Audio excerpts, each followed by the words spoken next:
Hi, everyone. I want to welcome everybody to Themes in World History, Environmental Transformations and Their Impact on July 1st, 2024. And today we're really excited to bring to you a wonderful program about the environmental transformations in China. And we have a great guest speaker with us this morning, along with some terrific resources that we're going to be sharing to all of you that are here with us today. First things first, let's start with some logistics. And we have our agenda and our sign-in sheet right there. And I'm just going to drop that link in the chat to the agenda as well for all of you to reference. All of the links that we are going to be using are on the agenda as well, and I'll be calling them out specifically as we move along throughout this morning. So I'm really happy to have all of you here on a wonderful July morning. Um, if you have any questions, we have a few people that can help us with some of the logistics, including my colleagues, Danny Diaz and Vanessa Herrera. So feel free to either throw up a hand in the reaction or to drop us a message in the chat. But please enjoy the morning with us today. I'm really looking forward to our day today. Just in case you don't have it, again, you should have received the agenda with your registration confirmation email that I had sent out on Friday. Otherwise, we do have the agenda and the sign-in sheet on our QR codes on our screens. So I'll leave that up for another 30 seconds or so before we go ahead and move on.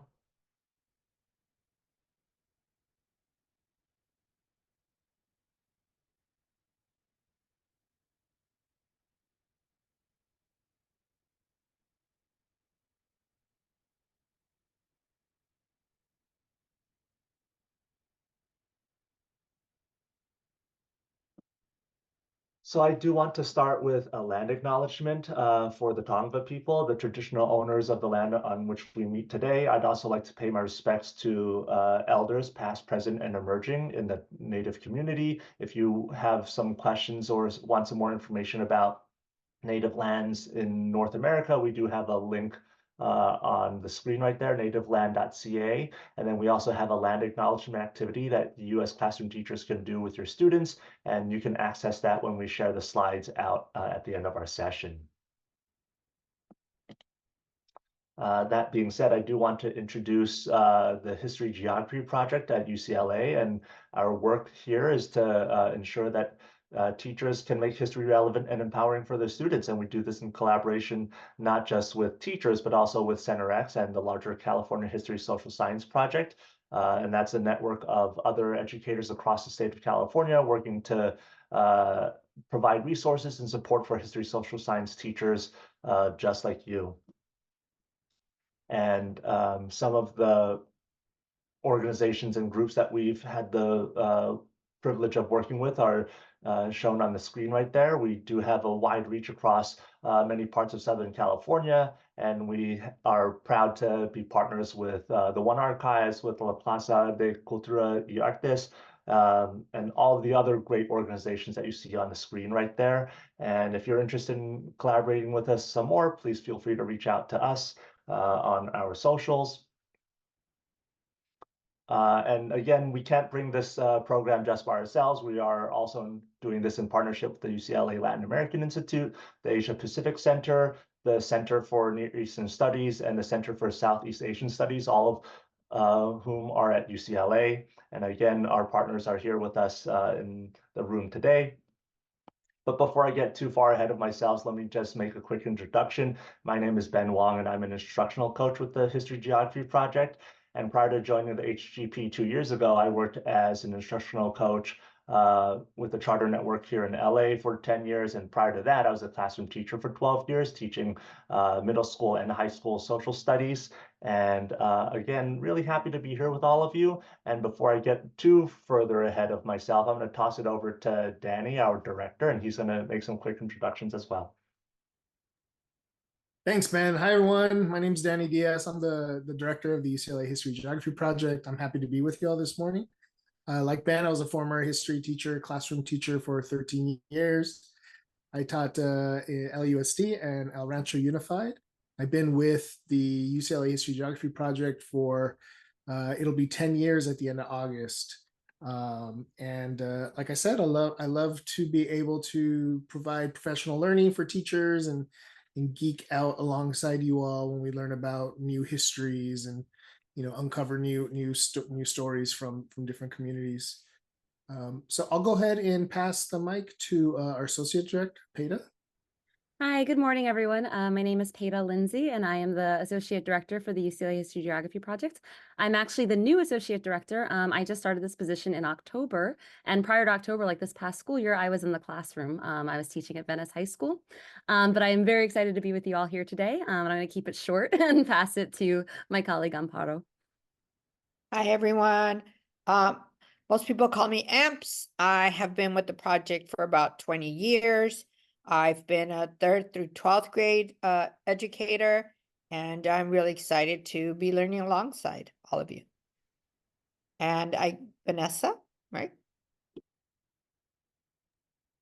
Yeah, and with us today, we also have Vanessa Herrera, who is one of our teacher leaders. I'm going to give her a chance to introduce herself to the group as well. Good morning, everybody. My name is Vanessa Herrera. I'm super excited to be here with you all today. I am a former classroom teacher as well. I spent 12 years in the classroom, about half of that in middle school and about half of that in high school. I've taught 6th grade through 12th grade history, and super excited to be with you and learning about China and environmental policies. Thank you. And we also have our faculty advisor for the History Geography Project, Kelly Lytle Hernandez. She is a history professor of African American Studies and Urban Planning, and she has some great books that she's written out there, and just some consideration in terms of just all the support that she provides for us in terms of connecting us to scholars and to serve as a wonderful partner in the work that we do in bringing some exciting and new historical research to classroom teachers across LA and parts of California. So again, we've got a lot of resources that we are happy to share with all of you that are here today. So a couple of things that we're going to do with our warm-up. We're going to start with a fun community builder. And what this community builder would involve would be answering the question, which one is not like the other? And you're going to be doing this on a poll everywhere, and we will be flashing a series of words or images, and you're going to work in small groups to decide which one of these is not like the others and why. You're going to come to consensus with your group, and then you're going to record your answer on the poll everywhere. But before you get into the nitty-gritty of talking about the different topics that we have, first things first, whenever you're in a breakout room, please introduce yourselves, tell us where you work, or tell your group where you work, what you teach, if it's applicable to you in your setting, and what you're going to be doing at this time next week. Think about where you will be on Monday, July 8th at 9:08 a.m. It may be sitting on a beach somewhere. It may be folding laundry, whatever you may be doing. Please share that out with your group once we set you up into breakout rooms. And let me get that set up in just a little bit. But first things first, again, just as a heads up, the poll everywhere is linked on the resources on the agenda. If you don't have the agenda, we can drop that into the chat for you. But what I want us to think about here is how are we going to answer the questions? And as a community builder, we are working on classifying different things. This is a great speaking opportunity and an activity that you can also use with your students as well. So again, think about some practical applications with your students. And once you experience the activity a little bit, I think you can start brainstorming about how this might be a fun warm-up activity for you to use in your classroom. So a couple of things that we do see in the chat. We have the poll everywhere. We also have the agenda. I'm going to open up the breakout rooms in a little bit. And then I will also be offering an opportunity for us to debrief as well. So before we get too far ahead of ourselves, let me go ahead and share the first question. So just to give you an idea, which of these is not like the others? And the first question that you'll see are the names of 4 cities: Bangkok, Paris, Beijing, and Los Angeles. So you're going to have some fun, hopefully, discussing that. And I'm going to open up the breakout rooms right now. So give me a few seconds to set that up. And don't be too worried about breakout rooms. I may be moving some people around based on where we are. And they're going to be open for about 3 minutes for this first round. And the poll everywhere has been activated, so you can access the poll everywhere. And again, for the polls, you can skip the registration and remain anonymous. So you can skip all of those as you choose. So I'm going to open up those rooms. You can discuss with your partners, and we'll see you back here in 3 to 5 minutes. All right, it looks like we've got everyone back, and I just wanted to hear from a couple of us as to what we think is the best answer. And if you're expecting a right answer, I'm sorry to disappoint all of you. There is no single correct answer, at least from my end, but I do want to hear from a couple of us. So if you can please take yourself off of mute, turn on your mic, and share us how you got to your response of choosing which one of these cities is not like the others.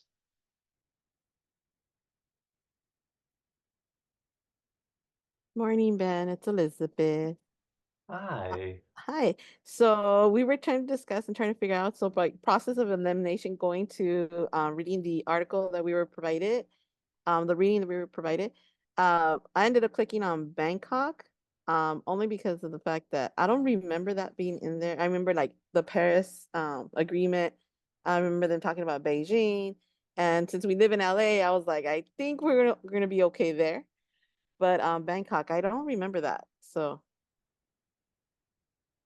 Referencing some of the readings that we have, or the resources, thinking about the theme and topic for today with the Paris Climate Accords, Beijing and its pollution, Los Angeles and its pollution, but Bangkok not necessarily being a part of that conversation when it comes to climate change and environmental transformations. That's one possible answer. Great answer. Somebody else with another response as to which one of these cities does not belong.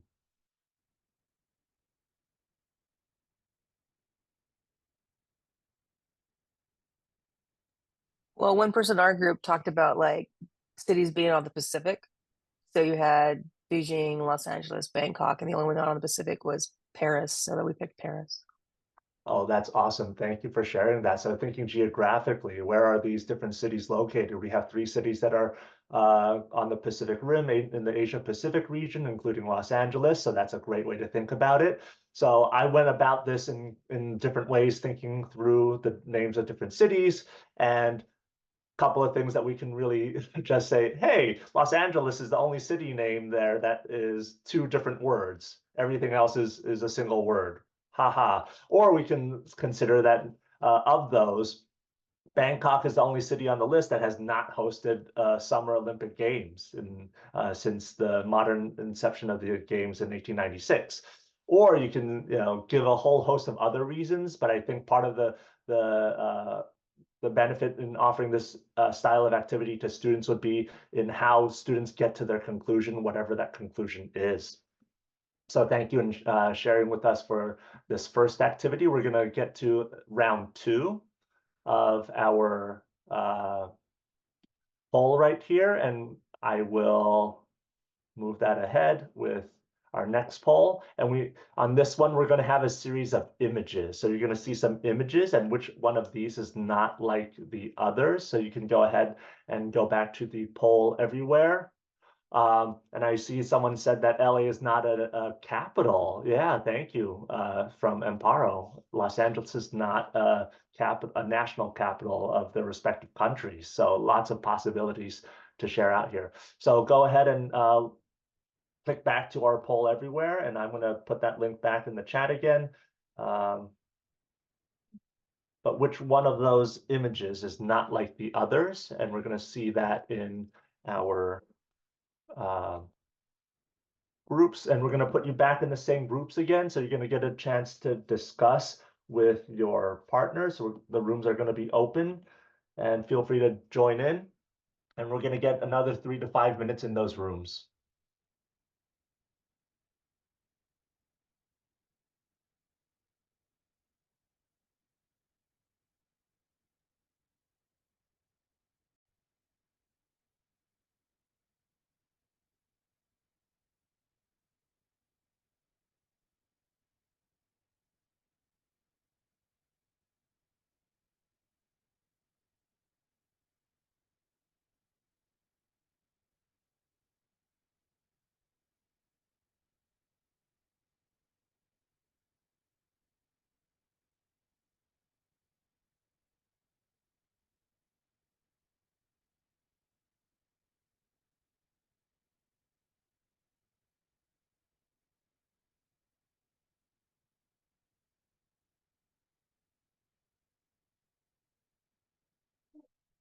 All right, we got some people coming back slowly into our main room. I noticed that there were maybe one or two people that had dropped out of the breakout rooms. Maybe they had some connectivity issues, but we'll work on getting that sorted out for our final round.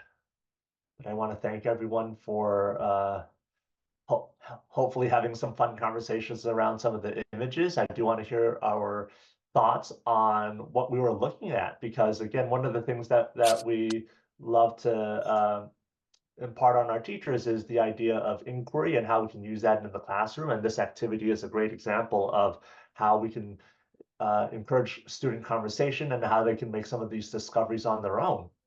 So just by those four pictures, without me providing any kind of background information, what were we looking at? So let's discuss some of the pictures that we were looking at and what we saw and what we thought, and which one of these do we think does not look like the rest based on what we saw. So go ahead and take yourself off of mute and share out some of your thoughts. Well, me and my partner, we kind of looked at the items, and we are like, the only one that doesn't really fit is like the nuclear power, only because the other two is like, yes, you can argue that they can harm the environment in some fashion. Only nuclear power will destroy an area for centuries, for thousands of years. You'll have no use of that land for thousands of years after the accident happens. Yes, the solar panels can, be toxic, blah, blah, blah. You can deconstruct them into component parts and use them from there. Wind turbines, similar thing. You can break down the dams, that kind of thing. Nuclear power is only long-term destructive one. Okay, so I think that 73% of the responses would probably side with you on that one, Teresa. Thank you for sharing that nuclear power versus solar power versus wind power versus hydroelectric power have different degrees of environmental impacts or harms that just by construction of it can be a huge problem, not to even mention some of the externalities through accidents that may happen, right? So again, that's one possible answer. Somebody who selected the solar panels, do they want to speak up and share with the group?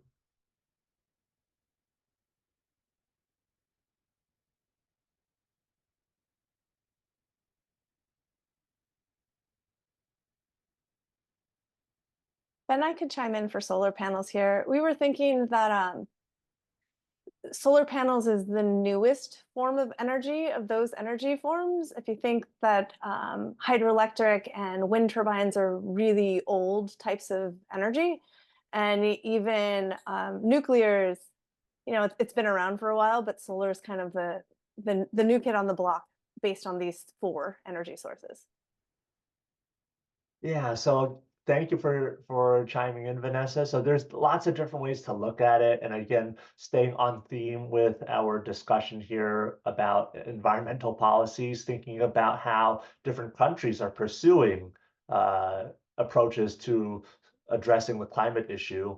There's lots of options out there for different countries to consider, but it does take political will to make all of these things happen. So again, lots of things that can be said about environmental policy, but for the sake of time, let's move on to our last prompt right here. And that's going to be for this next one. And again, which one of these is not like the other? I'm going to activate the poll right now, and the poll everywhere chat is still live. So go ahead and access that. And I'll send you back into your breakout rooms. And again, I'll be working on moving some people around just to make sure that everyone who's a part of our main room can have someone to talk to in their breakout rooms. And we're going to do another 3 to 5 minutes in our breakout rooms there.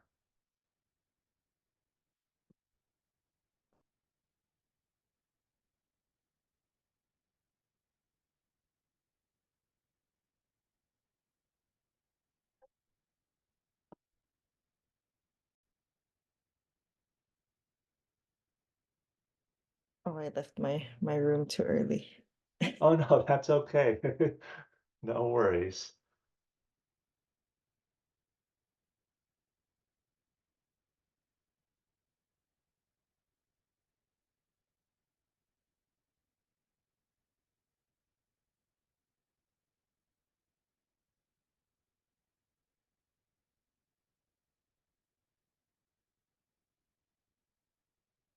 We see some of the responses here, and one consideration, we're gonna, once everyone's back in the whole group, let's go ahead and talk about what we see in some of these pictures here.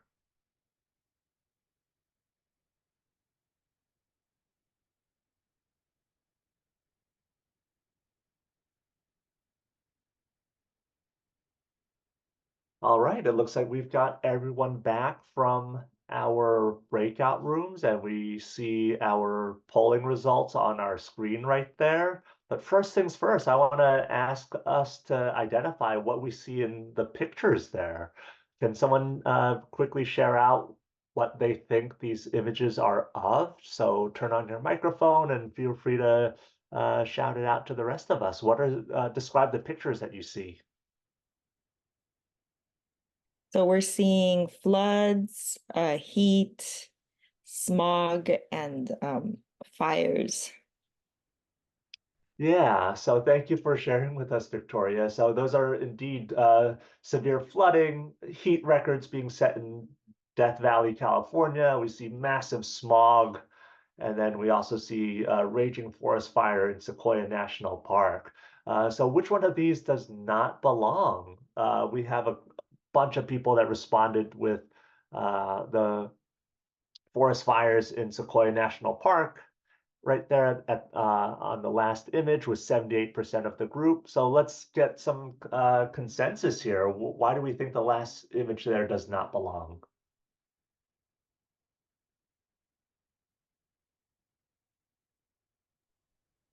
Well, aren't there variables to why a forest fire can start? It could be the irresponsibility of a human camping. It could be a baby reveal gone wrong, a barbecue. It doesn't have to be climate change that causes a forest fire. Sure. So that might be a consideration about how, at least in 2021, when that fire being referenced in the image was started, that was due to light, excuse me, that was due to lightning, right? So it could be something that was not caused by humans necessarily as the triggering event for the actual fire. Somebody else with a response as to how they got to the California wildfires as being the picture that is not like the others. When I was looking at the images, I was thinking about how indigenous communities have largely in part like controlled or like not controlled, but I guess lived with the possibility of fires. So like they themselves would go around burning specific trees because we know that's how like specific tree types germinate. So for me, I thought that was like one of the ways that I know that this has happened and not just necessarily like wildfires as a result of like human intervention in the way that like the others are, I feel, are more directly influenced by like capitalism. Sure. So thank you for sharing that, Martha. Considering the bigger picture of history and the origins of these different environmental impacts. And I was chatting with somebody also thinking about how these were not easy to contextualize because there's so much that we can discuss with all of these images here, especially as it relates to our theme today. And I do want us to consider how all of this fits together with our driving questions for our 2-day series here in Themes of World History. And the driving questions that you see on the screen are right there, but we want to consider the different ways that governments and people address environmental transformations. How can students better understand the environmental transformations and their impacts on communities? And how can we teach about these topics in ways that engage and inspire students? And one of the best ways I think would be to show images to students and have them try to make sense with what's going on, because a lot of it is caused by humans, and it has accelerated in the past 50 years. And I think that students are inheriting the world that we're building for them. And what does that mean? And this is ripe for a great conversation, especially when students themselves are confronting these challenges in the next couple of years as they grow and make decisions on who to vote for and how we select our leaders across the country. So again, lots of things to consider and lots of things to think about. But again, these driving questions are really important in focusing our work. Another consideration when it comes to driving our work would be the shifts in the 2017 California History Social Science Framework, in which how we teach history, social science in the state of California is driven by content, literacy, inquiry, and citizenship. And on the screen there, you'll see a summary of the shifts, but basically when it comes to teaching content, we're elevating the role of disciplinary thinking and then working to include more relevant history and also local history alongside the traditional content and its narratives. With literacy, we're working to include Common Core state standards and ELD standards into history, social science instruction. So offering students opportunities to read, write, and speak and listen is a big part of the work that we are doing as history teachers now. And then inquiry, one of the things that we are working towards is to direct teachers to organize instruction around historical investigation questions. And that's some of which what we were doing with our warm-up activity, right? And then lastly, we also have citizenship or civic engagement, and that is instruction that informs participation in the classroom, school, and community. And we're working on developing ethical and ethical advocacy and responsibility when it comes to social justice connections. So again, lots of changes that have been happening over the past couple of years with our role as history social science educators, and lots to consider. But drilling down a little bit more specifically, we also have the California Environmental Principles and Concepts. And again, you have access to this link on your agenda as well under the warm-up section. I'm going to drop that into the chat as well.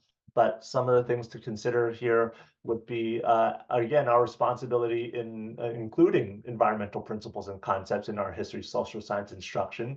And we're going to spend some time looking at Principle 5 here today. Decisions affecting resources and natural systems are complex and involve many factors. So that's why with our image analysis there, it's not easy to pick a single image in response to the prompt, right? But we do want to think about the wide range of considerations that are being made as part of these decision-making processes. So go ahead and take a few minutes to look through, and I'm going to click on our next slide right here. So please respond to the Padlet as we unpack Principle 5 together. So I'm going to drop the Padlet into the chat as well. And we're just going to give you guys all a chance to take a look at the Padlet. And if you have not used the Padlet before, click on the link that's in the chat and you can open up the Padlet. And underneath each of the columns, there's a plus sign. So click on the plus sign to add your comment. And the three things that we're looking for here this morning would be your understanding of Principle 5. What do you think Principle 5 means? In the middle column there, any clarifications that you might need. And then in the last column, any connections that you have to your practice as an educator. What are some of the implications? If you are teaching 10th grade world history, if you're teaching elementary, thinking about community, what are some ways that I can work environmental choices and decision-making into the classroom? So go ahead and take 5 minutes to read through the principles and then add some comments to the Padlet right there. I'm going to switch over to that tab, but go ahead and feel free to jump in. And if you have any questions, you can turn on your mic and or throw up a reaction.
So I want to appreciate the people that are adding some of their comments to our Padlet right here.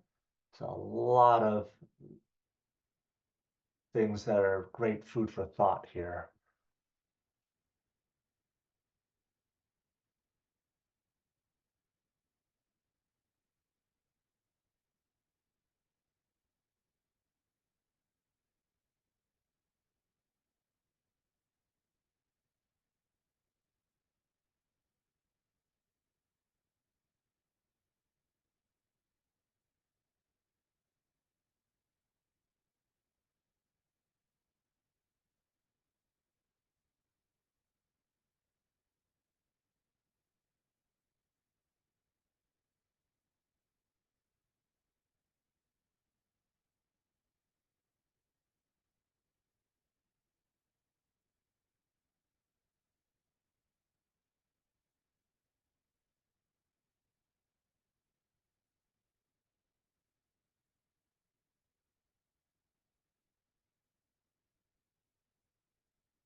So I see some great comments already thinking about,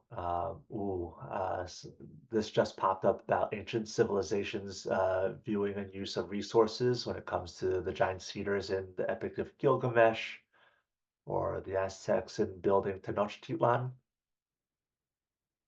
Lots of considerations here that we can think through and talk through. I do want to spend a minute or two talking about some of the need for clarification. So thinking about a spectrum of decisions when it comes to the environment and what does that mean. So we can talk about some decisions, big or small, when it comes to decisions that are made by people in the past or political decisions, thinking about pollution or deforestation. A lot of things to consider, but I think some of these questions are great to think through when we have the ones about, for example, which individuals or organizations have a stake in the use of resources and how do they influence decision making? What are some possibilities for that? So if you want to take yourself off of mute, turn on your mic. How do we address this question with individuals or organizations in the decision making process? What does that look like in our classroom?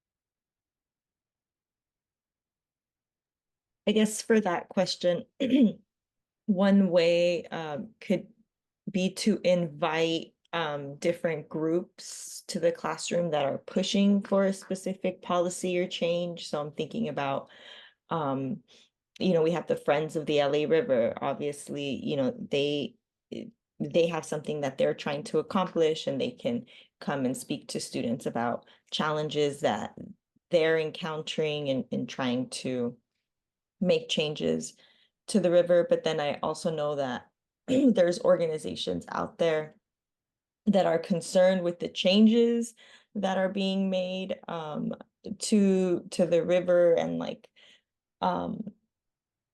connected to like land use development and like gentrification. So that, I guess, having these individuals, inviting them into the classroom so they can share their perspective.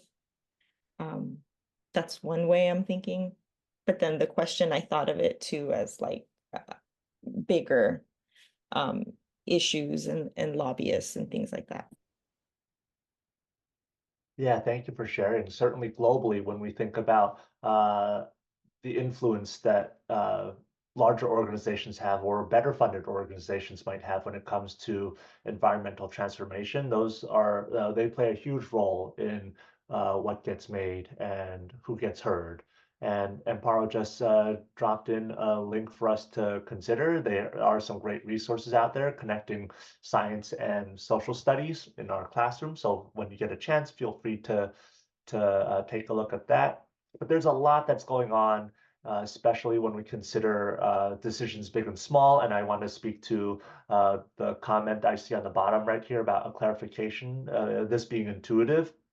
So one of the things that I when I was teaching 12th grade economics was to consider some of those economic decision making and what does it mean to recycle. And as we started learning in the past 10 years, at least for me, in the past 10 years, learning about the efficacy of recycling, what does it mean and why people from a consumer standpoint really are just a drop in the bucket when it comes to plastic waste, for example, and recycling, that a lot of it was pushed by large beverage companies and putting the responsibility from rather production to the consumers about, oh, the reason why you have all this trash in the ocean is because you are doing a bad job of managing your garbage, as opposed to, hey, we as a company can produce less plastic waste for people to discard. So again, those are some great conversations to have when it comes to decision making and individuals versus organizations.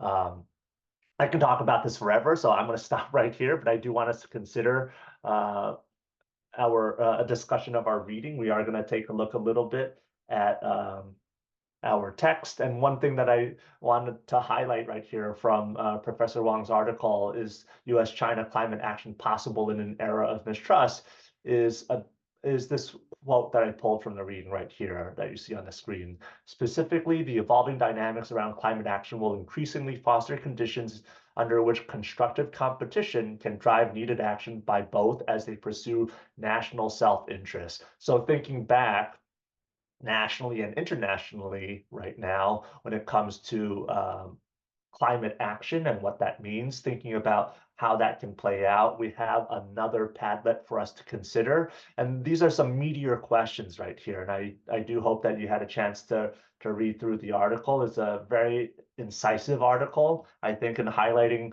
geopolitics and the problems going on in the environment right now. But I do want us to consider the Padlet right here, and I'm going to switch over in a little bit. Again, same as the previous Padlet, click on the plus sign to add your comment. But let's really have take a few minutes to process the question here. What are some of the sources of tension that keep the United States and China from cooperating on tackling climate change? What are some of the consequences of the inability for the US and China to cooperate on climate change? And then lastly, making that personal connection to yourself as an educator, what are some connections to other topics that you can teach in your class when it comes to focusing on the geopolitics of climate change between the United States and China?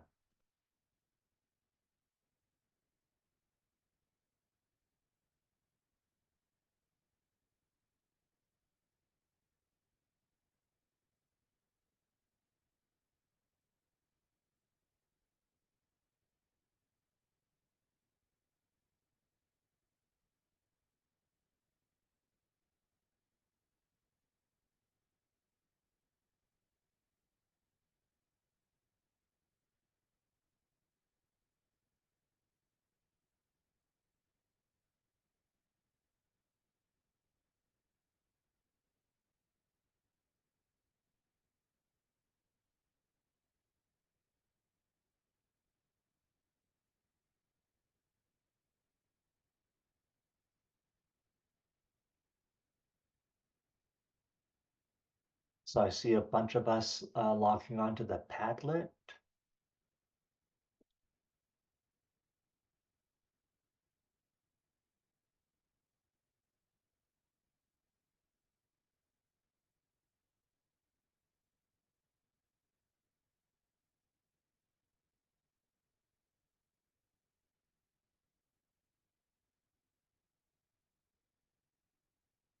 And again, take a few minutes to process and digest this meaty article and some of the discussion questions that we have there.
So somebody added the comment about, or there's two comments about political institutions in the United States and then changing administrations and different priorities, thinking about the reliability of a partner that was willing to pull out of the Paris Climate Accords with the change in administration and working on rebuilding trust.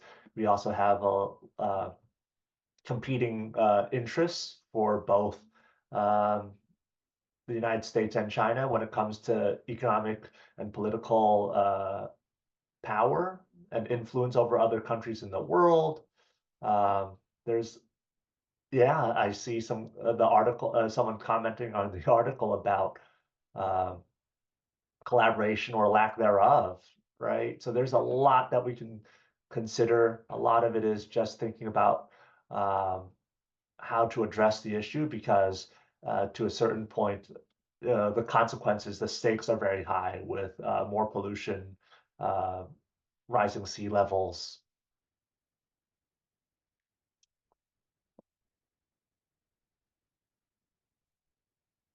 I do want us to consider also some of the connections to other topics you may be teaching in the classroom. Where else might you see, at least in world history, some examples of economic or political competition when it comes to having long-lasting effects, not just necessarily on the environment, but also in other aspects.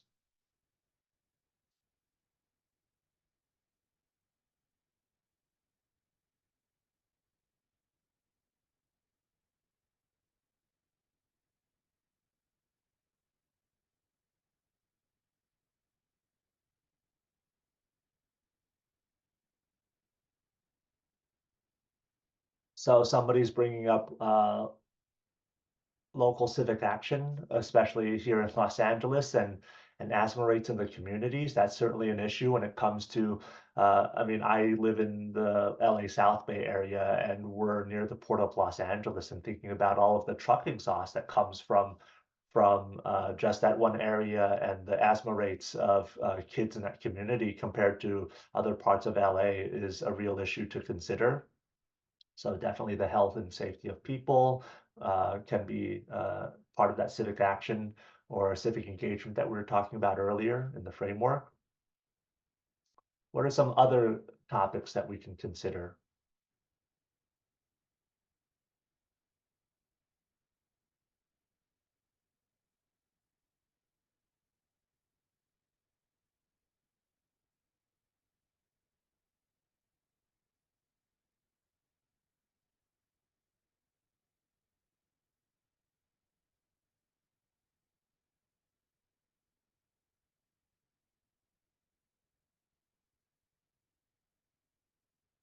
I still see a couple of us adding to some of the consequences part, and I don't want to leave us hanging with that, but I do want to offer us a chance to transition over to our speaker today.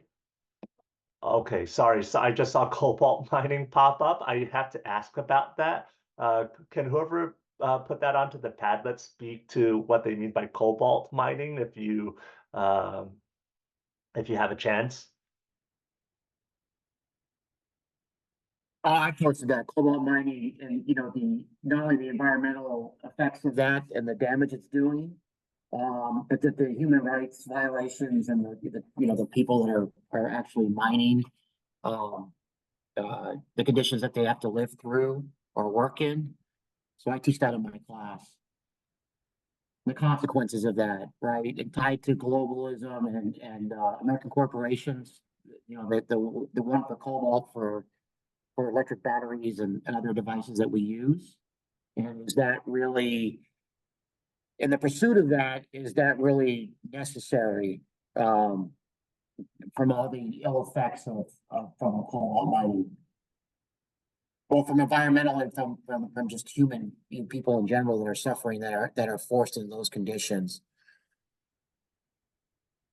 Sure. Oh, okay. Yeah, I'd love to learn more about that. That's going to be my reading later this afternoon. Thank you for sharing that Yeah, with us. look at there's a bunch of videos. There's been a bunch of exposés done on cobalt mining in Africa and how the deniability of the supply chain. So like major corporations in America, for example, and China have denied that they don't know what's going on. They're not aware of it. And it's like, come on, especially, Apple, for example, they know exactly where every part of this. I teach economics as well. And so they know exactly what's in their supply line because they need to make the iPhone, right? So they need to make X amount of iPhones, and they have to make sure that every little component of that iPhone is going to arrive in China so they can make the product, right? So you know exactly where your source materials are coming from, and so that kind of teach that aspect of the corporations need to be more ethically, compliant. That is a great connection, and I can't wait to learn more about it as I do my own reading right there on cobalt So look mining. into it because there's a ton of stuff out there right now about it. Oh, I'm looking forward to it. I hope that all of us are going to clear out our afternoons and do some digging in cobalt mining, figuratively, not literally.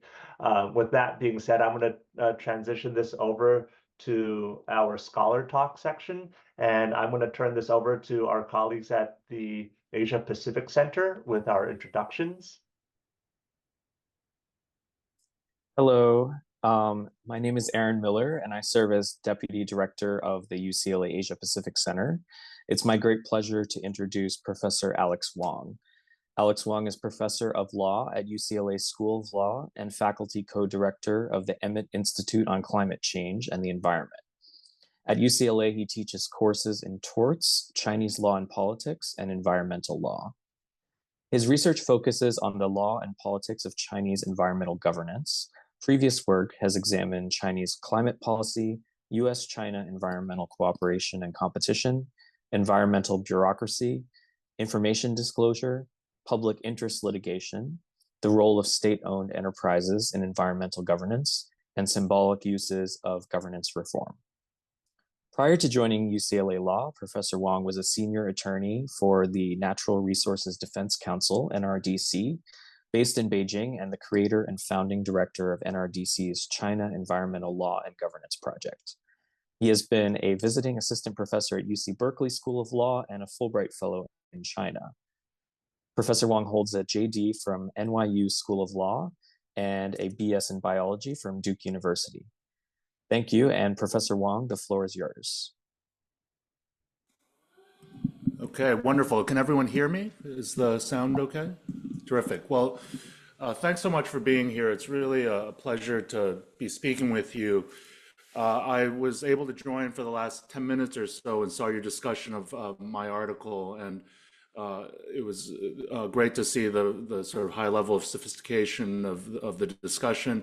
And I'm looking forward to discussing China's environment with you for the next hour. It's not a lot of time, so I'll move relatively quickly. And I know the organizers have asked me to allow time for about a 10-minute breakout room in the middle of the presentation. And I assume that maybe Ben or someone else will set those up and turn those on. So before I get started, just a little bit about my background.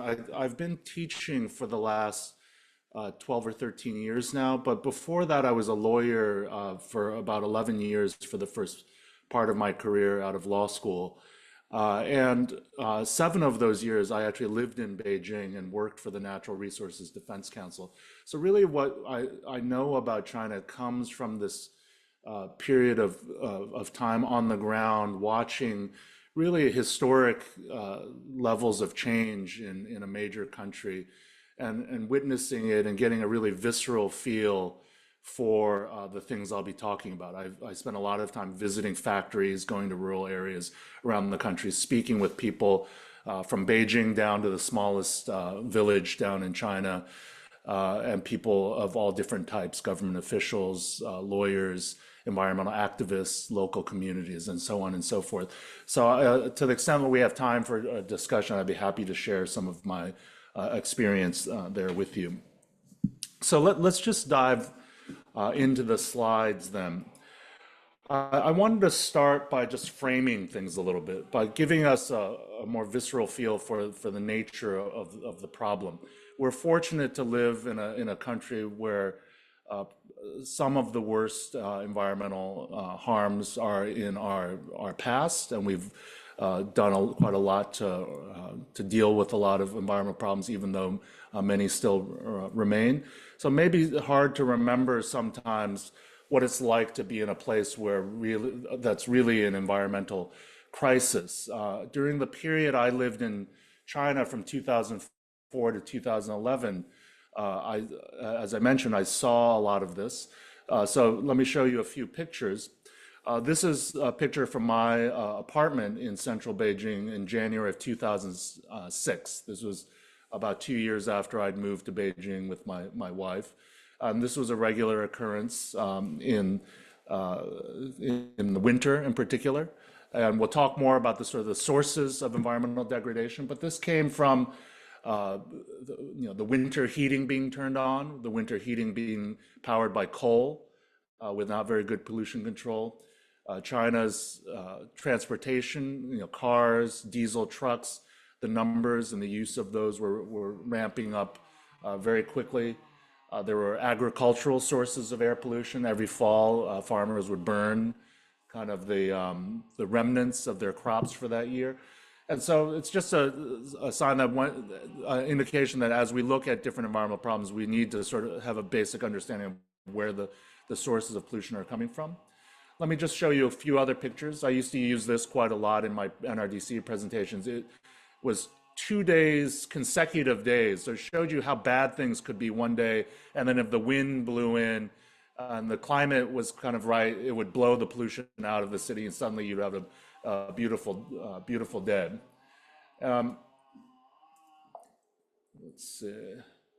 This was another picture from 2013 that made the rounds on the media. This was posted in the Washington Post.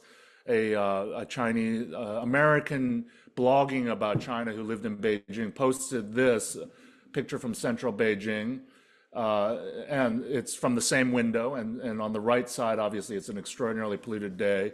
My office is actually in this lower building right in the center at NRDC, so I was very familiar with seeing this sort of situation. And of course, that's just air pollution, in water pollution, soil pollution, all sorts of other areas of the environment.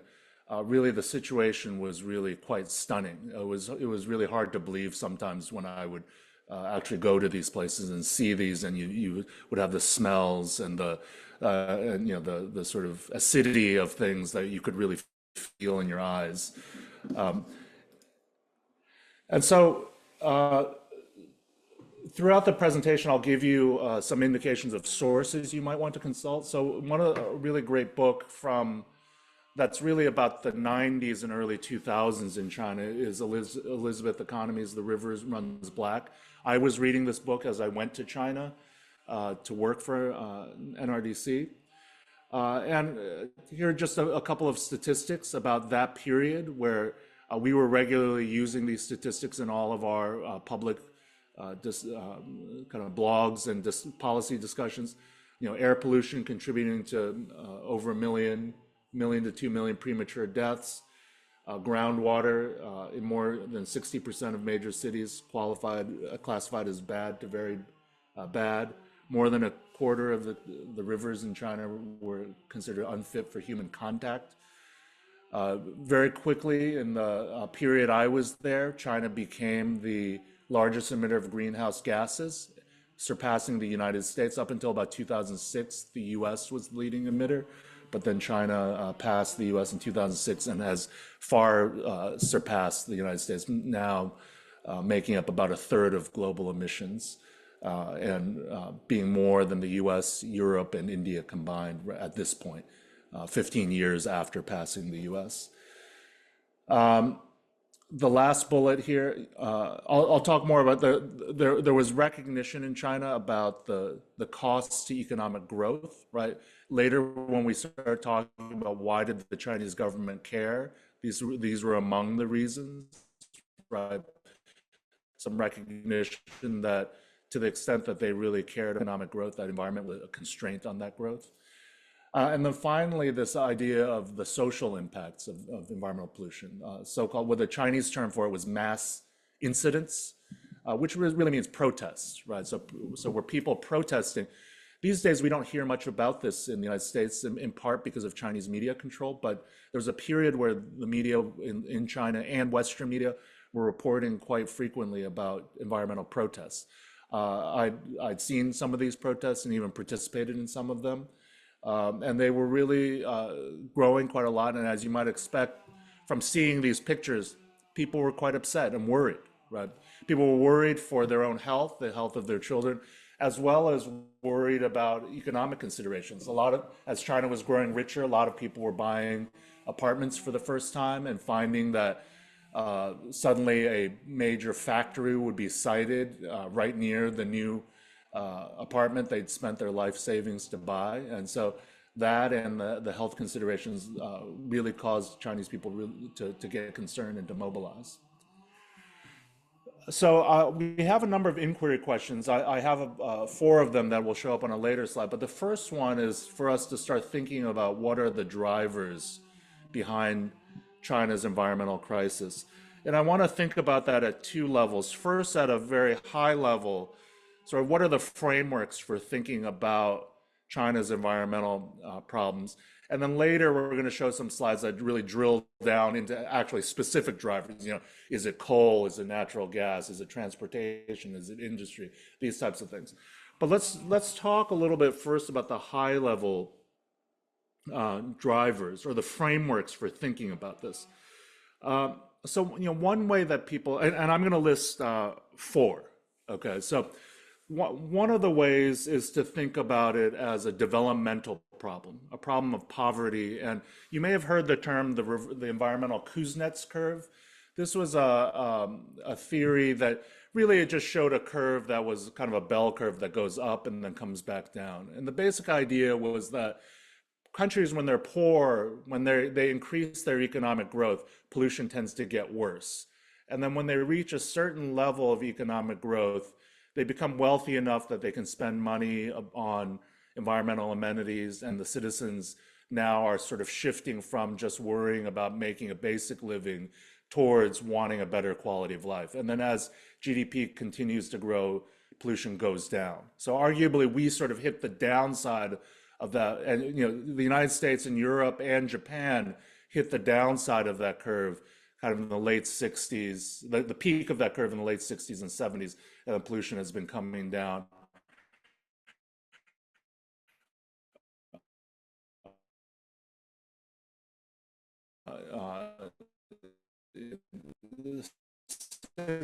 Since then, it's been on the rising side of that curve.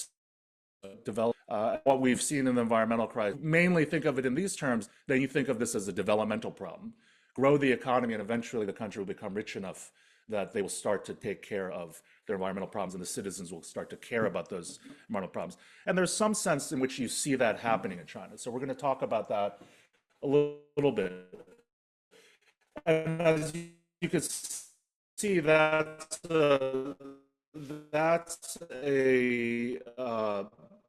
view that sort of China is a lot like, right? They're just, the other way you can look at it, and I'll talk, it's really about China's political model. And these days, the discourse would point a lot at that sort of explanation, right? It's the idea that China is an authoritarian state.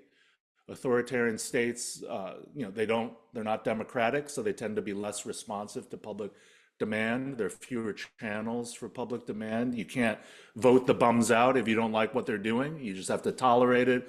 You can kind of protest on the edges, but if the government leaders don't listen to you, what can you really do? Right, so the narrative there is about democracy versus authoritarianism, and democracy as, both democracy and more market orientation. Those are often paired together in the international discourse. Allow, less state intervention essentially allows for more public responsiveness and achievement of public demands. So we'll talk a little bit more about that. And then two other explanations. One is a sort of a capitalist explanation. And this again falls in the world of, China maybe is not so different from the United States in that to the extent we see China as really significantly motivated by economic other things. It's sort of profit above. We do see that in China as well, that can create for people who want to reduce pollution, right? And we're very familiar with those types of narratives in the United States. A final and related sort of economic explanation that's more geopolitical in nature is that in part this has to do with kind of global trade patterns, right? If you see China as the target of pollution export from the US, Europe, and Japan, really beginning in the 80s and 90s and accelerating in the explanation that ascribes a little more blame to the developed countries in that developed country economic demands have led to the export of polluting and low profit margin businesses to places like China that were willing to take them and wanted to economically profit off of those.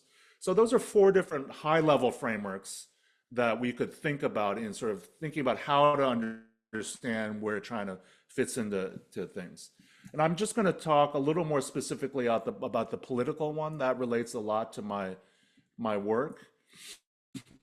And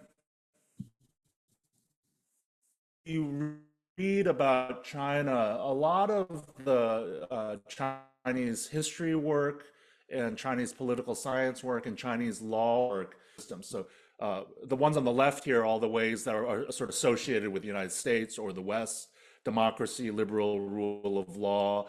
And then that view thinks of China as, some of the history books referred to China as an Oriental despotism, sort of a authoritarian system that was bad, right? That would inevitably do bad things because of its political system. The way China has tried to counter that narrative is to say, look, we're not a electoral democracy, but we are an authoritarian state that thinks about merit and performance, and we think about what the people want. Whether you buy that or not, that's the official line from China, and it's a hotly debated official line. In the legal space, they also have an explanation for a more state-controlled legal system provides those benefits, and they would say it's a sort of enlightened despotism. It's authoritarian, but it's one that cares about the people.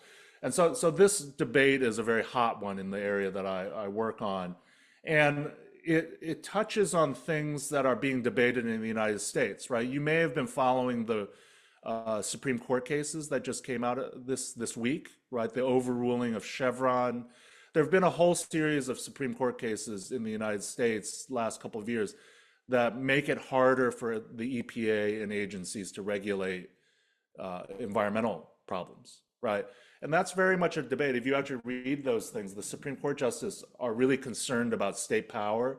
They're concerned about so-called unaccountable bureaucrats. They're really talking in framing it as sort of sending things back to the legislature and constraining the power of the state.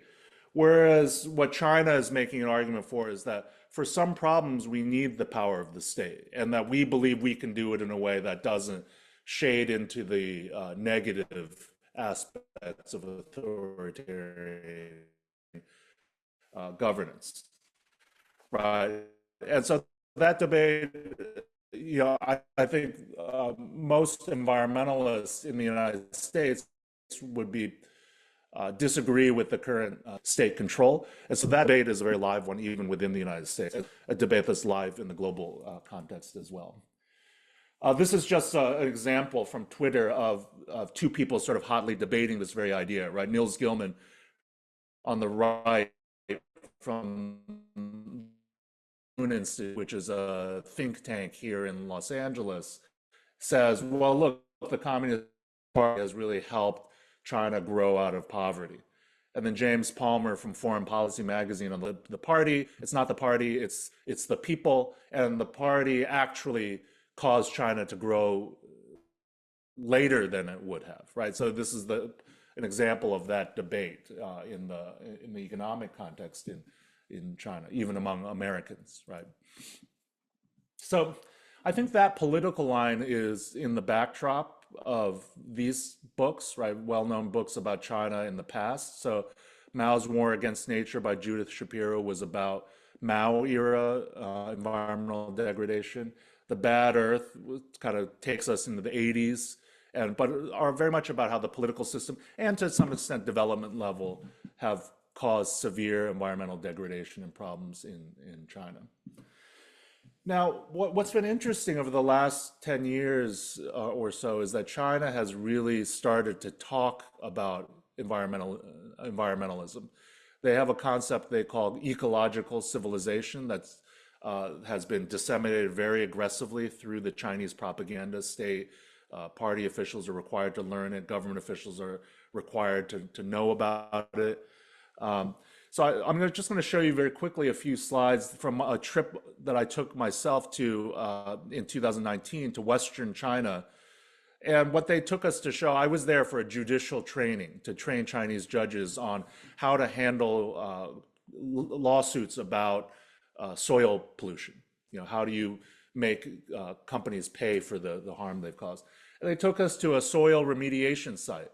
In my early years in China, I would never have seen something like this. It would have really been going to see very polluted and completely unresolved and unremediated sites. But what they were taking us to was a site where they were actually in the and capping off the polluted soil. Here on the mountain here in sort of Hollywood sign-sized letters is the key Xi Jinping slogan about, which roughly translates into green is gold, which is, it's this slogan that says, being green is good for development too, is the meaning of it. As you can see the way that, so this is us, I'm here with an administrative law judge from the US EPA, and we're looking at this old factory that they've shut down. And it was meant to show us, the factory used to just have pollution that would just flow into the sea, which you can see in this slide. And it used to have this massive just waste pile that example of the types of problems. But now they had bulldozers there. They were lining the area with plastic, trying to seal in the polluted soil to cap it off, and then they were trying to turn it into an area that could become a sort of tourist park in the way that's been done in the United States and Japan and Europe, where they've taken these old brownfield sites and fixed them up. So this was obviously meant to show us China's turn in the environment. It was widely reported in the press. This just so happened, just as another source for you, this happened to be going on in the city of Fuling in Western China, which if you've read Peter Hessler's book, he's a very famous writer he wrote about teaching English in China in the 90s, and then he's written a number of books about everyday life in China. And so as we were getting the tour, the guides, the local officials were talking about Hessler and how he was so famous in that city. And so if you're interested in learning about day-to-day life, he's a really great source for doing that. And so what this is meant to show you is just the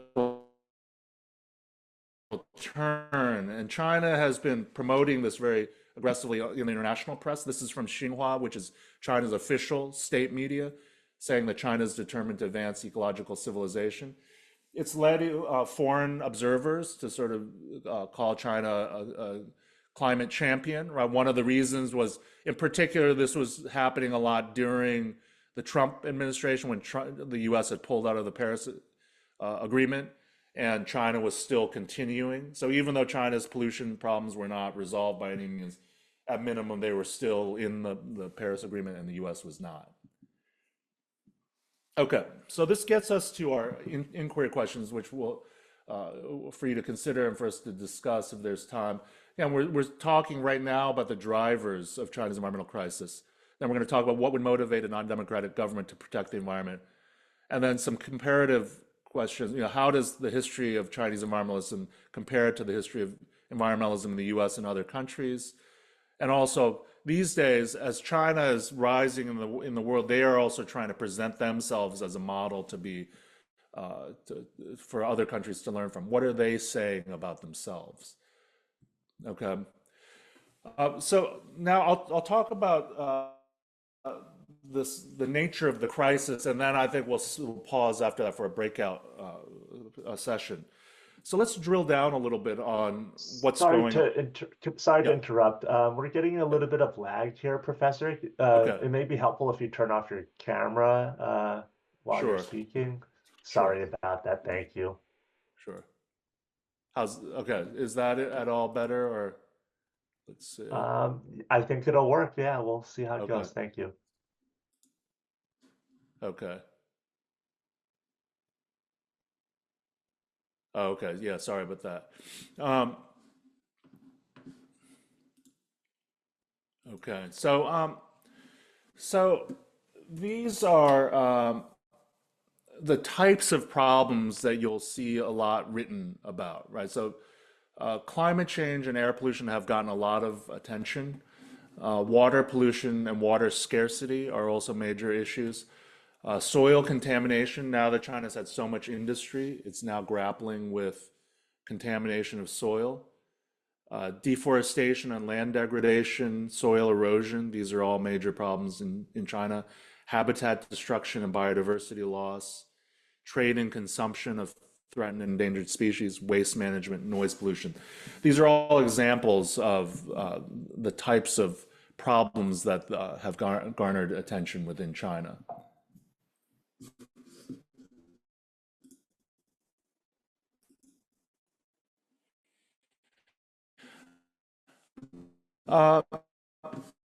Let me show you a few things. I'm going to a different screen with you just to give you the sense of how to visualize problems. There's a lot of great tools right now. There's a company that manufactures air monitors, but they have a map on here, gathering the data from air monitors and showing green is better, getting more is worse, yellow is intermediate. So you can see in the United States, relatively good. But if you go over to China and Asia, you can see the nature of the problem. In the Beijing, Shanghai, and central China region, air pollution still remains bad, right? India, northern India, you can see it's pretty severe. So this is just an example of one way that you can illustrate the types of problems. I'm going to go back to the slides. Bring data and put it onto maps for visualization. Again, you can see how severe the situation is in Asia. Where else it's bad, kind of Eastern Europe, you can see around Mexico City, it's pretty bad. In the United States, unfortunately, our own area, Los Angeles, is among the worst in the country, but relatively good by global standards, right? I'll show you a couple of different slides from different time periods. So when I first arrived in China, I often used this slide, which was part of an article in the New York Times that showed similar sized land areas in Eastern United States, in Europe, and in China. And again, you can see how much worse the sulfur dioxide pollution from coal-fired power plants, from factories, from cars, that pollution, how much worse it was. And so you can see what the satellite data looks, and you think back to those pictures I showed you right at the beginning. That's what it looks like on the ground. San Francisco fog-like pollution. Again, nitrogen dioxide is another type of pollution from combustion of fossil fuels largely. And again, you can see how much worse China is. And then really the other areas are kind of Eastern Europe. And you can see in this slide, LA is among the worst in the United States. This, of course, leads to major health problems. So here's some data about premature deaths from indoor and outdoor pollution in China.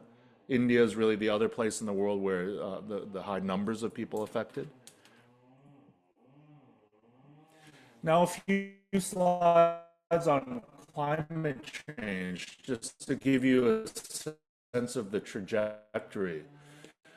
Here you see thousands. China was, had a rising, but for a long time was behind the United States and the European Union.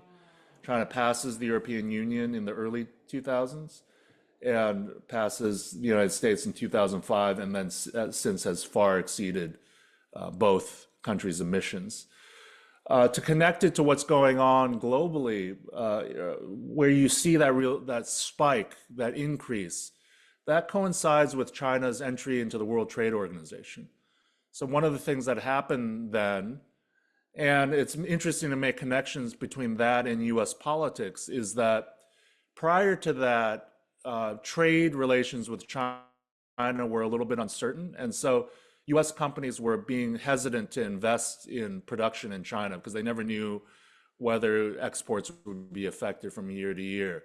But WTO gave some certainty, and so a flood of Western investment and the movement of American and Western industrial activity went to China after 2001.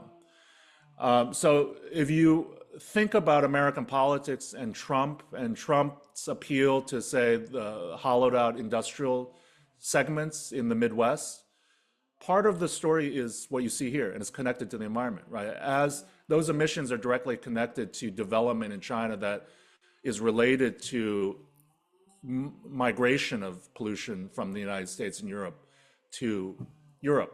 Part of the story is also automation, right? It's not all China, but China accounts for some of that, right? And the trade dynamics there. And so here you can see as of 2020, now it's even a little bit higher. China's about 30% of emissions. So you can see the relative emissions by country. This slide I wanted to show you because there's a couple of different ways to think about climate, right? You think about what I've been showing you is absolute emissions year by year. And that's very important because it's the input of pollution every year. But for climate change, historic emissions, the cumulative emissions over time matter also. On that mark, the United States is still number one. If you look at data from 1850 to almost present day. So I'm just going to show you this very quick YouTube video that shows cumulative emissions over time from 1850. And think about how emissions are tied to global power. Right? So you can see who's kind of in power and economically successful and how that's tied. It's pretty interesting. Hopefully this works.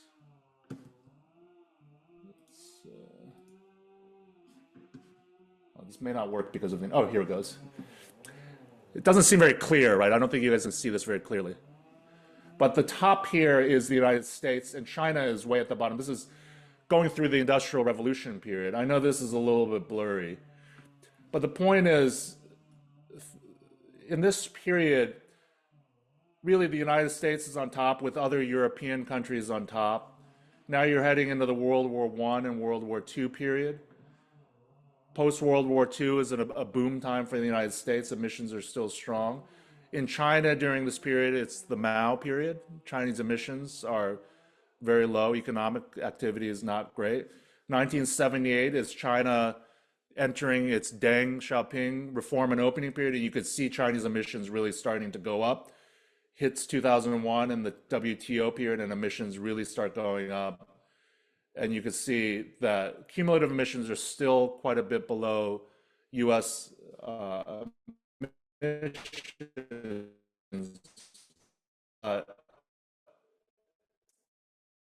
They're approaching, they're starting to approach United States at rate. You'll see is that Chinese emissions are going to surpass. Other ways to think about it, if you're doing US-China comparisons, is to think of the per capita emissions, right? US per capita emissions are still much greater than Chinese emissions, right? China has 5 times the population, 4 to 5 times the population of the United States, and about 3 times the emissions. And so each of us on a per capita basis in the United States just use more resources, right? From driving, from travel, from our food consumption, from our entertainment, all of these sorts of things. And we're much less efficient than Europe as well. So that's worth highlighting for students. In terms of the historical comparisons on the development framing I mentioned earlier, it's also useful to point out that those kind of visceral pictures we see of China, we had similar pictures of the United States and Europe in the post-World War II period, right? This is LA in 1948, right? And there's similarities and there's some differences too. You might know that back then in LA, we didn't have regular trash pickup, so people had backyard trash incinerators. So one of the ways to deal with back then was to ban those, but those are things that were harder to control, continue to cause. And then I've also mentioned trade as an aspect of this. This is just a slide from some 30 to 40% of emissions are related to producing the goods that are sent to the US, Europe, Japan primarily, right? And the numbers have gone down as China has grown richer and has started to consume more. Okay, a little bit of discussion, or how do you want to do this? Yeah, we're going to send everyone back into the breakout rooms, and let's just throw it to people and say, hey, what are some details that are surprising to you? And we'll give everyone a chance to talk about that in their breakout rooms, and I'll be popping in and out just to help facilitate some of that conversation. So the breakout rooms are going to be open right now, and we'll spend a good 5 to 8 minutes in them and just talk about some of the interesting things that have come up and some of the things that we're thinking about and how we may connect those to some of our classroom instruction. So and has the connection been okay since I turned off the video? Has that been all right? There was some improvement, but I think it's still a little bit glitchy for a few of us. Okay, okay. All right, so click join on the breakout room, and then I'll see a few of you in those rooms. Thank you so much.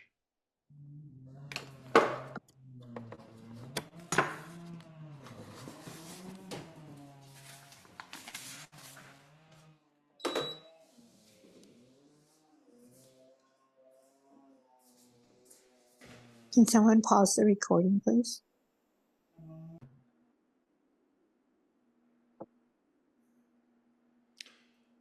Okay, should I get started again? Yeah, welcome back, everyone. I had a chance to pop into one of the breakout rooms, and we were having some great conversations about how the issue of local policy is affecting our environment, particularly for our students. And I know that some of you may have had a chance to do that as well. But we're going to have a chance to debrief at the end of closer to the end of our time. But we are going to throw it back to Professor Wang, and he's going to continue his talk. So it's back to you. Great. So, I've moved a little bit closer to my router, so hopefully the quality issue will be resolved. But what I'm going to do now is drill down a little bit into understanding, well, what has been causing China's environmental problems, and then talk about the evolution of how China has addressed it to get at that question of why would the Chinese government care about the environment, especially given that political framing that we talked about before, which says that authoritarian states don't have to listen to public demand, and so would not necessarily respond to the environment. Okay, so let's start with some of the more technical aspects of, well, why is China's in the middle of an environmental crisis? So a couple of things to know. One is just about the way the economy, the economic mix, essentially. So this is a slide from a World Bank report that shows the relative mix of agriculture, industry, and services in the economy. And as you can see from this slide, just China has a lot more industry and relatively less from services, right? So advanced economies always have less agriculture, but look at the United States, for example, on services. So, we are services providers, right? We're teachers, lawyers, we're providing services. We're not working in a steel plant, right? And you can instantly imagine how much more energy per unit of economic output is produced from the steel plant, how much more emissions and energy is used as compared to being a teacher, whereas what we buy is books and things like that. And so part of China's environmental story is just the fact that industry is a significant part of China's economy, and part of that is also a global geopolitical story, right? We know China is the factory of the world, and so they are making the things that we all use in the rest of the world. Energy mix, I wanted to give you a sense of China's energy mix versus the United States energy mix. So in terms of percentage of fossil fuels, China is about 85% fossil fuels. So as you can see, mainly coal, but also oil and gas. The US is about 80% fossil fuels, but the big difference is that we have a lot more natural gas, right? We know we use a lot of gas in California, and that's a lot less polluting in terms of greenhouse gas emissions than coal. We use a lot more petroleum, but we have a lot of gas. And so a lot of the US story about emissions going down has been about the fracking revolution in the United States over the last 15 years and the shift from coal. We know that coal is a big political issue in the United States, but just economically, it's not competitive with gas, and it's been declining anyway, just for economic reasons. And so you can see the story, and the renewables are still relatively low in both countries, but that's where the game is, right? Increasing that slice. A renewable from 11% needs to get much, much, much higher. That's why we're electrifying everything, EVs, buildings, all this sort of thing. And China needs to get that coal down, keep oil down, and really ramp up the renewable portion, right? Okay.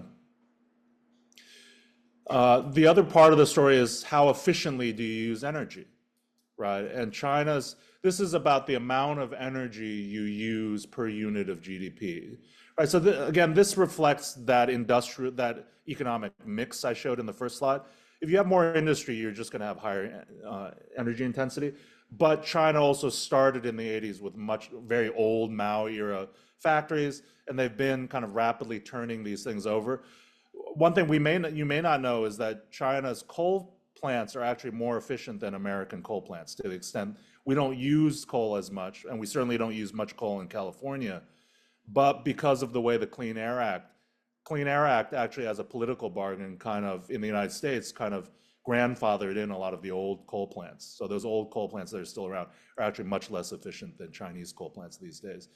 But in the US, the total amount of coal we're using is declining. And so this is about how efficient you are in energy use. China's environmental problems are also coming on because over the last 20 years, they've just become much, much wealthier as a country, right? So Chinese citizens are doing all the things that we do as citizens in the United States, which is consume, right? Passenger cars, cell phones, e-commerce, entertainment, all sorts of things, right? And so just look at a couple of stats. Just look at the difference in passenger car sales, right? This is a couple years old, but there's not much difference with last couple of years. The number of cars sold just far exceeds anybody else, right? And so in the past, a lot of these were gas-powered cars, right? So think of all the pollution. Each car is a small factory emitting pollution. But China has also made massive strides in electric vehicles. Now we're thinking about motivations, right? Think about the geopolitical consequences of reliance on Middle Eastern oil or imports of oil, right? Chinese leaders are well aware of the political problems, the geopolitical problems that might arise and instability that might arise because of increasing oil imports. China passed the US as the largest oil importer in the world in 2017. And part of the move towards electric vehicles, part of the move towards clean energy is about energy security, not having to rely on the Middle East or rely on the other countries that produce where the oil is. Okay, so now what is motivating China to a non-democratic government to protect the environment, right? Again, the framing suggests that it might be counterintuitive for us to imagine that China as an authoritarian state would move forward on the environment. So let's try to unpack this a bit. So there's lots of different ways you could periodize this, but I'll periodize it in 4 periods from the early 70s, which is when Nixon goes to China and opens back up the U.S. back up to China. So the 4 stages are really starting from that period in the Mao era to Deng Xiaoping's reform and opening in 1978 to 2001 when China joins the WTO, enters this massive rapid growth phase, and then 2013 onwards, the Xi Jinping era, which we're currently living in, and what I've referred to here as the era of ecological civilization. So the period from 1972 to 78 was a highly ideological period, the heart of the Cold War. China very much still engaged in very heavily ideological Marxist communist thinking. The first international environmental meeting in Stockholm that happened in 1972, I pulled this old record of what people were saying at that time. And if you look at the statement from the Chinese representative then, it's very much reflective of the communist rhetoric of the time. It's US imperialism that causes environmental problems. Communist states don't cause environmental problems. It was very a political document that really wasn't much about being concerned about the environment. But what China's participation in this meeting did lead to was the very beginnings of sort of government bodies that were tasked with tracking environmental issues. And Chinese leaders did start to think about environmental issues. For example, at that time, overpopulation, global overpopulation was a big concern. If you might remember the book, The Population Bomb from the 70s. One thing that people might not know is one of the motivations for China's very controversial and problematic one-child policy was a concern about global debates about overpopulation. And so that you see the way that an authoritarian state might respond to an environmental problem like that. The 1978 reform and opening, really the way that people think about this, it's a period where the government becomes less ideological, very pragmatic, and very committed to 2 values, which are economic development and social stability, or societal control is another way to put it. Social stability is really the official Chinese lingo for it. And this is a quote, there's a link there to an early Deng speech, which is just about the strategy, which is just to grow as quickly as possible. And we saw this happen in China, that for many years, China's GDP growth was over 10%, unprecedented rates of growth. I was on the ground in the early 90s, in the years right after I graduated from college.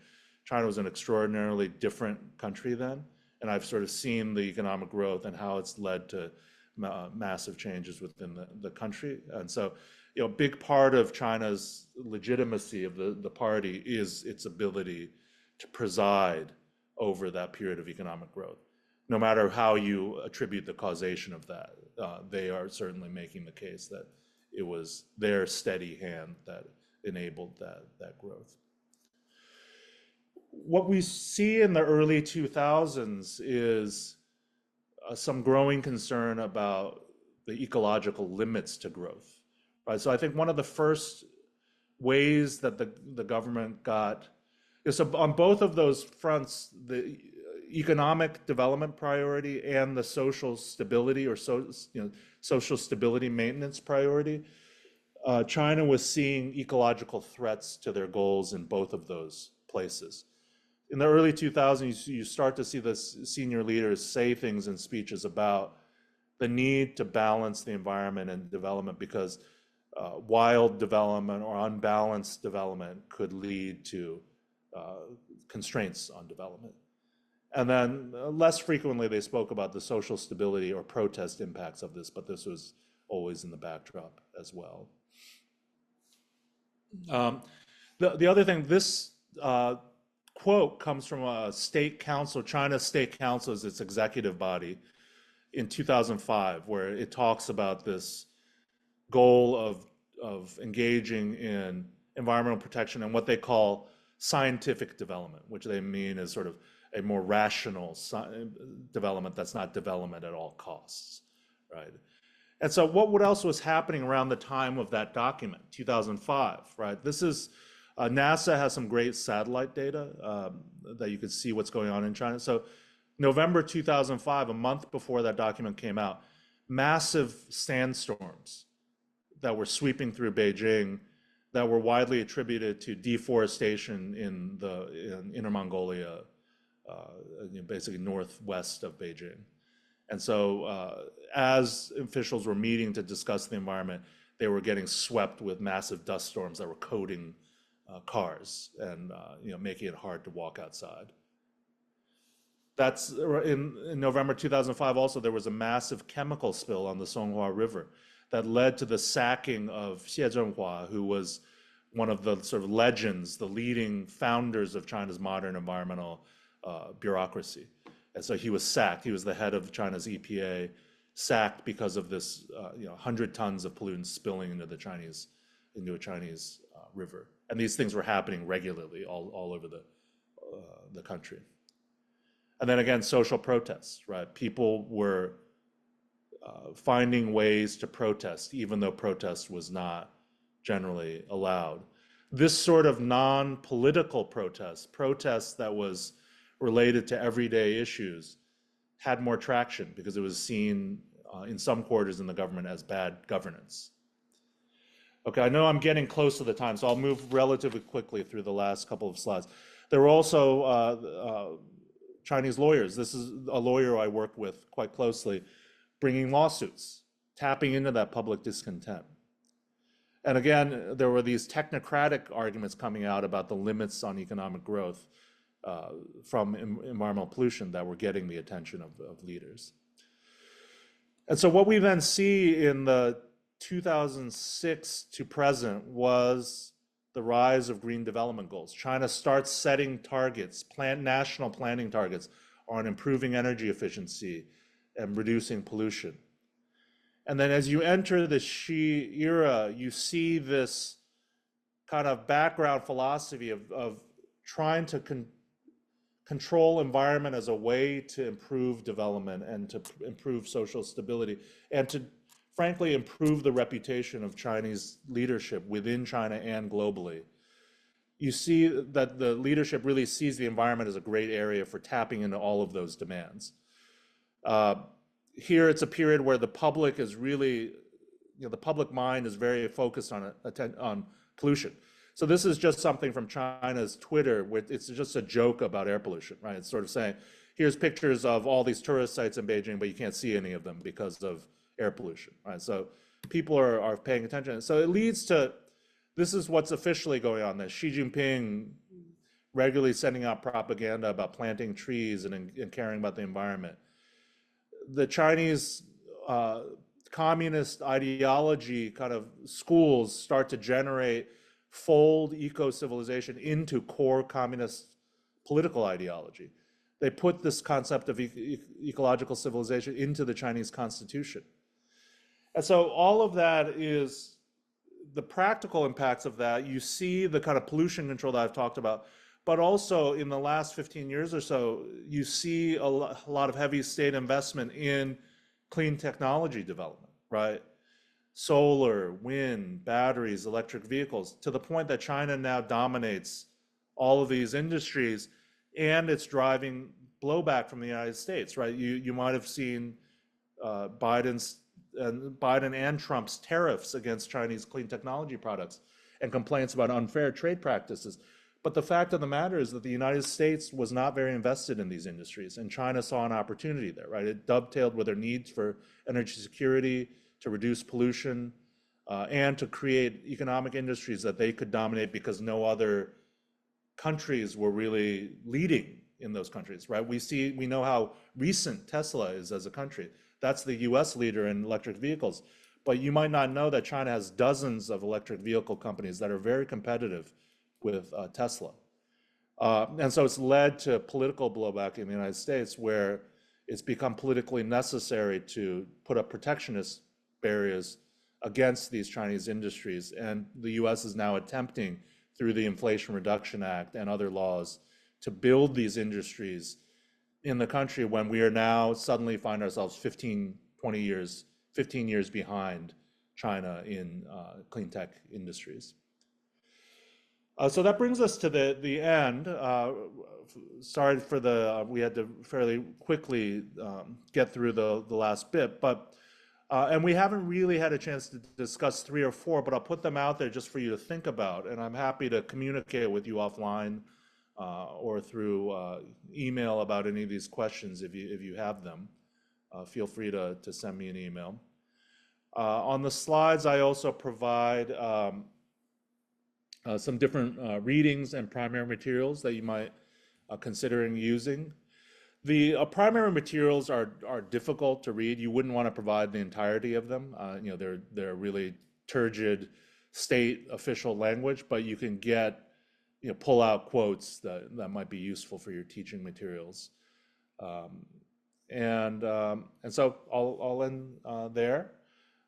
This is my contact information. I've updated the slides slightly, so I'll send a version to the organizers. And also, if the PPT is very large, it's about 30 megabytes, but if I can get it to the organizers, in the comments, I also have some links to some of the background sources to the data that's in the slides. Okay, so thanks for listening, and hopefully that was helpful. And I'm gathering we don't have time today to discuss, but again, if you'd like to communicate through email, I'd be happy to do so.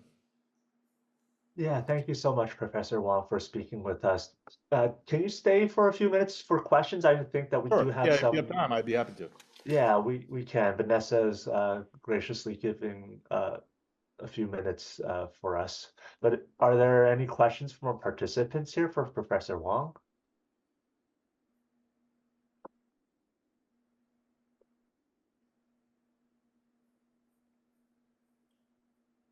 Professor, I did have a question about Chinese EV vehicles. We know that those really can't be purchased in the United States, but are they exporting those to other places in the world? Like, are there other Asian countries or European countries where you can purchase Chinese EV vehicles, or are they mostly for the domestic market? So China, you may be surprised to know that China is now the largest exporter of cars in the world. They've recently passed Japan, and they are exporting EVs. They view it as a major industry for them, and they have EVs along the entire range from very cheap to luxury like Teslas. And they have very good low cost, $10,000 to $20,000 EVs that they're selling to global South markets. And so that's a major, it's going to be a major market. And it's hard to see, the US tariffs will prevent Chinese cars from being competitive in the United States, but it's hard to see how American cars will compete in the global markets unless they really ramp up their production and reduce costs.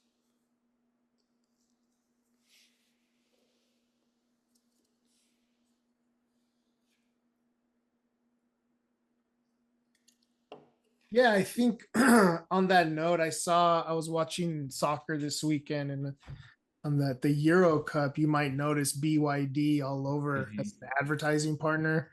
Yeah. BYD is like their Tesla, right, Dr. Wang? Yeah, so BYD, but BYD has, to my understanding, at least three levels of cars. So they have a luxury level that's very Tesla-like. I've ridden in a few of them in China when I get kind of an Uber, a rideshare, and they're very similar to Tesla, and it's hard to see much of a difference. But they have a mid-range.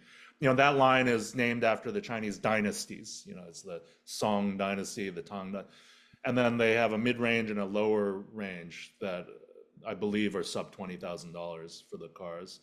The lowest range is named after, Dolphin is more playful. It's kind of Dolphin and other types of things like that. And so they have a full range that they're gunning for different market segments.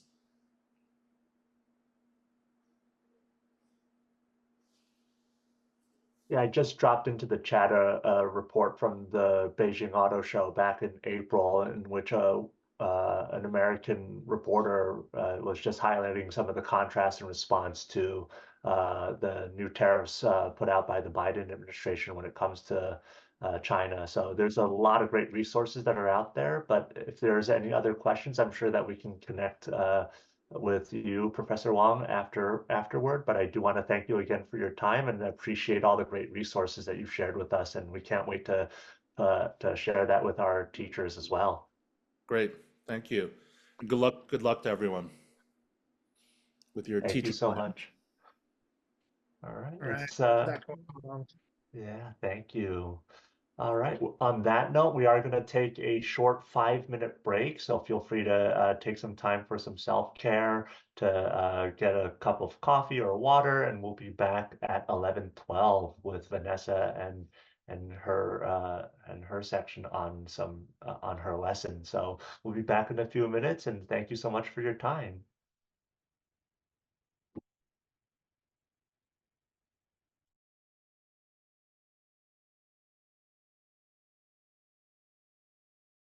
Hey, Ben.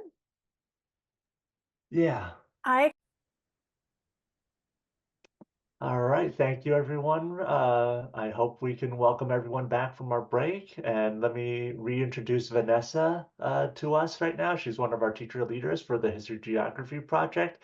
She brings a wealth of experience and insight into curriculum design and lesson planning. And she's just an all-around wonderful person, in addition to being a great teacher. So I'm going to pass it over to Vanessa to share her section on how we can take all of this all of what we've just learned from Professor Wang's talk and bring it into our classrooms.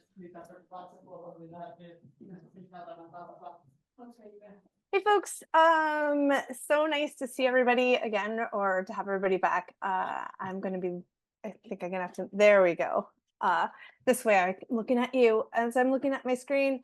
Thanks for hanging in there. That was a lot of information about China and what was going on in China in environmental things.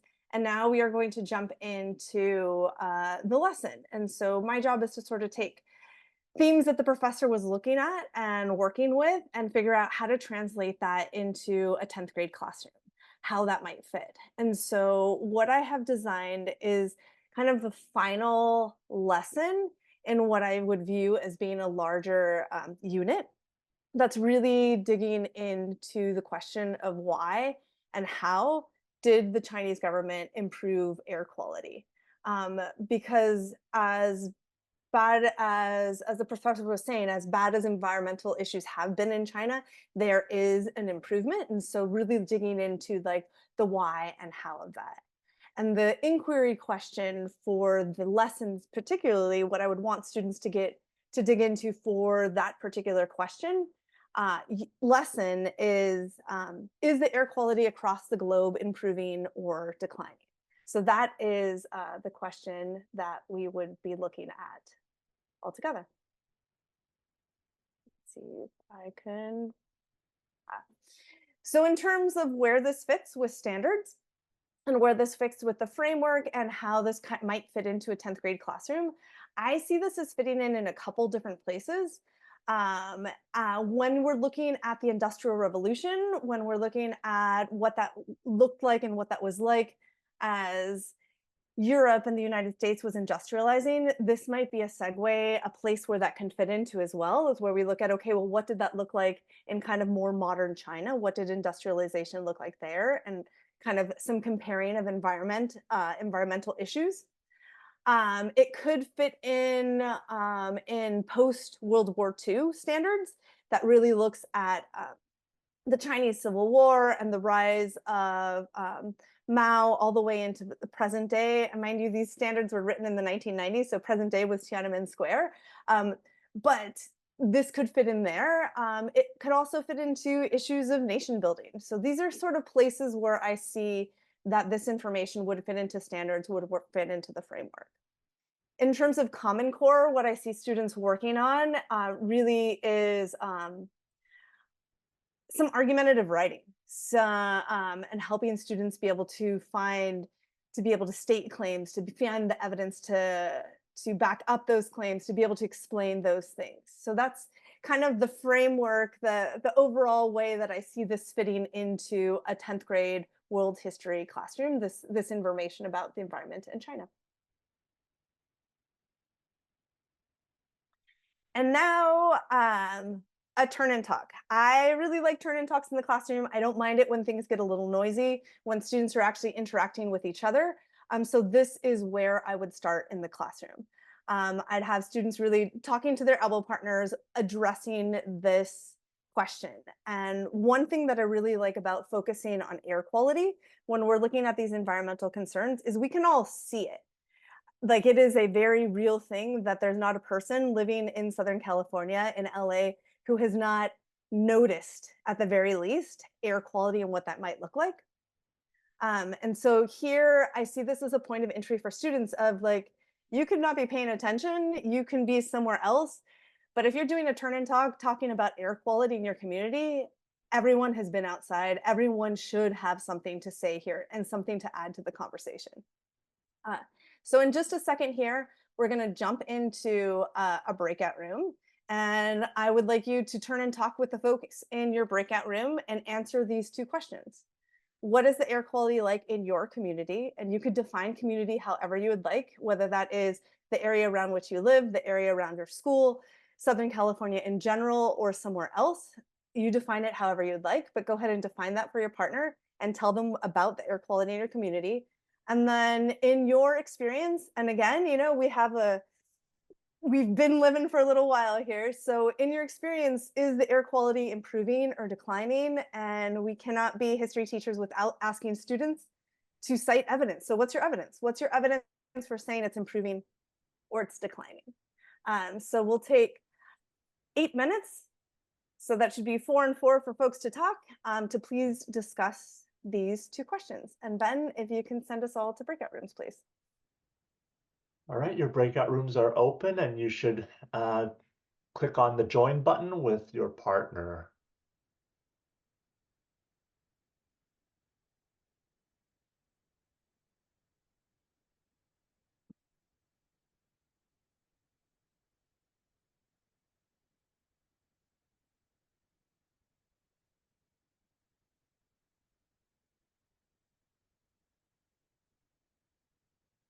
What do y'all think? Getting better? I did see Danny because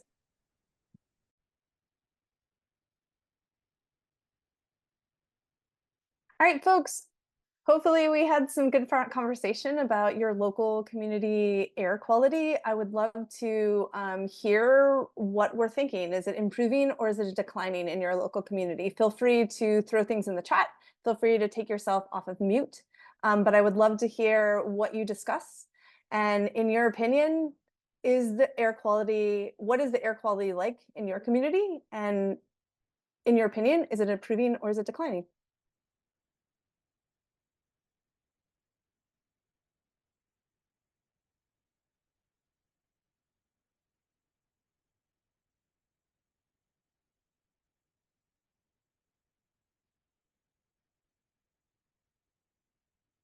And I can't see the chat. Let's see. I could speak. Thank I'm you. in South Pasadena, and I feel like in general, the past few years, it seemed like it's been super clear out, and I feel like it's improving versus other years where like I could turn around and not see the San Gabriel Mountains, even though you're like a few miles away from them, you know? But I also wondered what influenced the atmospheric rivers or like the amount of rain that we've had in the past few years like contributes to the clarity in the air.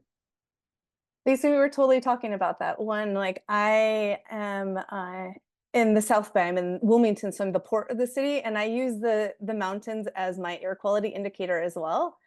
Even though we're in really different part of the cities, that's like since elementary school, I've been like, can you see the mountains? Can you not see the mountains?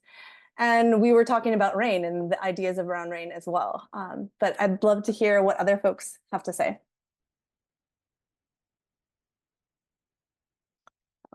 I found my chat box.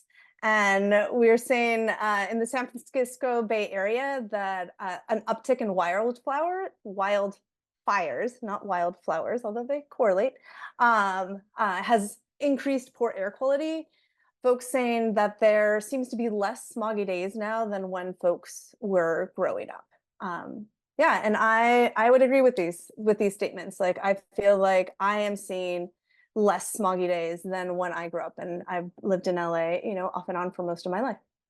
But yeah, so here's where I would start with students to get students thinking about, to get students talking about air quality in a very low stakes kind of way to get them into the lesson. And so moving on from there, this is the graphic organizer that I would be introducing students to.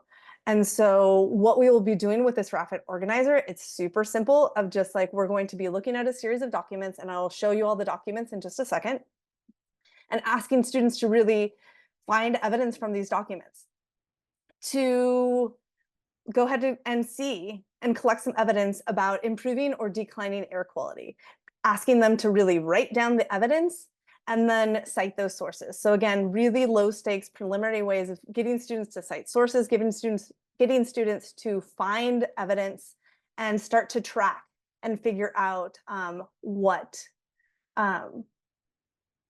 how to come up with an answer to this question. And with the question itself, I like this question because it is a question that can be answered lots of different ways. I am not a scientist, and I'm a little bit less interested in students coming up with a precise scientific answer. And just to let you all know, the precise scientific answer really is like, it depends on where you are located. Specifically, if the air quality is improving or declining overall in the world, we are seeing an uptick in improved air quality, but it is a question that can be answered lots of different ways. So really what I'm getting at is I want students to be able to look at evidence, to be able to come up with the reasoning behind that, and a little bit less interested in them really putting on their science hats. Again, I'm not a scientist, but want them to start grappling with these. So here is a list of a list of different sources that I found, and I'm realizing now that I don't know if you have access to this. Ben, if there's some way you can drop the slides into the chat so that folks can have access to this. You can tailor these to students. So depending on the kind of class that you might have, you might look at one or two of them, or two of these documents individual as a group. You might just give them all the list and let them kind of go for it. We're looking at a couple different YouTube articles, a couple different videos, articles about LA, articles about kind of what's happening around the world. In terms of air quality. And so what we'll do now is I'm going to give you all, we'll take 10 minutes to go ahead and explore some of these sources. Take a look at them, open them, feel free to turn your camera off so you can look and see what these sources are. Let me know what you think of these sources, if these would be valuable for your students, or if you have other things you'd like to add to the list. So we'll take 10 minutes, turn your camera off and go explore.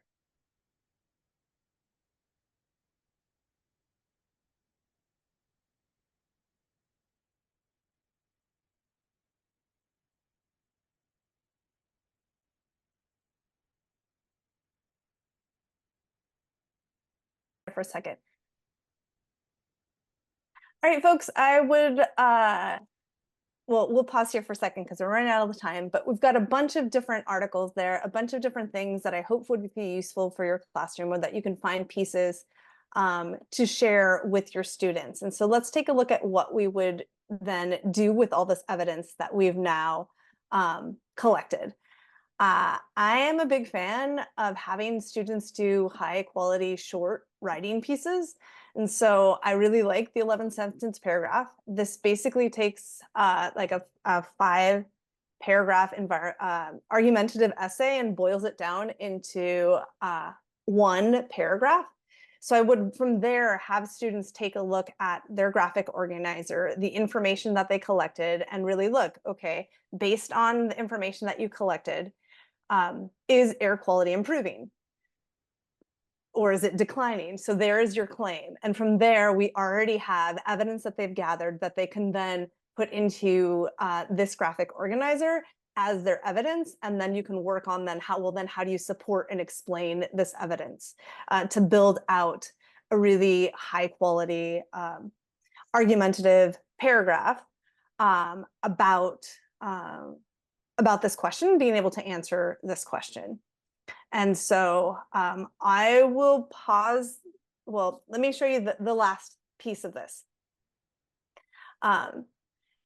So then we've got collecting the information, using the graphic organizer, transferring the information from the graphic organizer to this writing piece that students would then present at the end of this lesson. There is one extension activity that I wanted to share. And this is what the professor was talking about, this particular website. The website has 2 different types of maps. One is a huge global map that shows air currents, and it is showing the air quality kind of globally, and you can zoom in and move the map around. The other, you can get really hyper localized to be able to look at the specific air quality in a really specific region. This is a screenshot that I took a couple days ago of Los Angeles. And if you can look, it is actually showing the air quality at Jefferson High School. We have a lot of air quality monitors at high schools and elementary schools all over LA County, all over Southern California. So you can take a look at and have students look at in real time, well, what's the air quality like in their area? It's kind of a really fun source to play with and to be able to track and see, well, why is it that the air quality at this school is so much worse compared to the air quality in this other school, and really have students look at, okay, well, what are the environmental risk factors that are happening around that school? I am going to stop sharing for just a second so that I can show you what the data is saying. Maybe, let's see if I can stop sharing.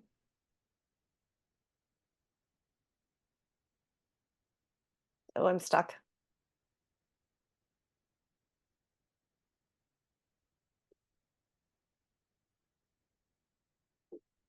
Show you, I think I could do this now. I can show you what the data is saying in real time about right now,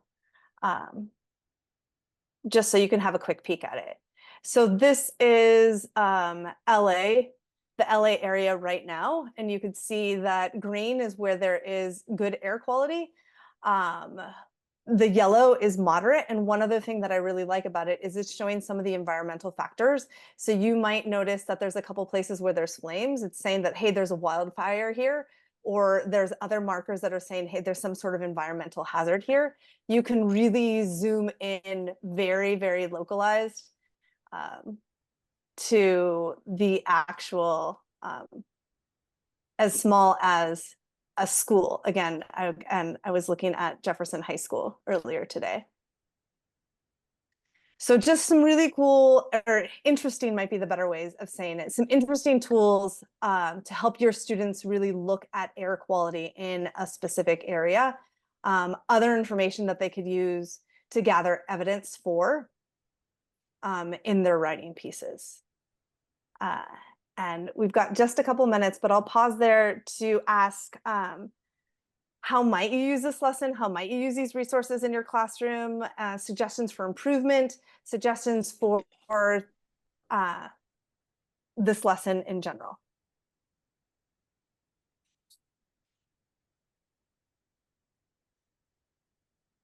There's a lot there, and once you look at the maps, I literally spent hours looking at these maps. It's hard to look away.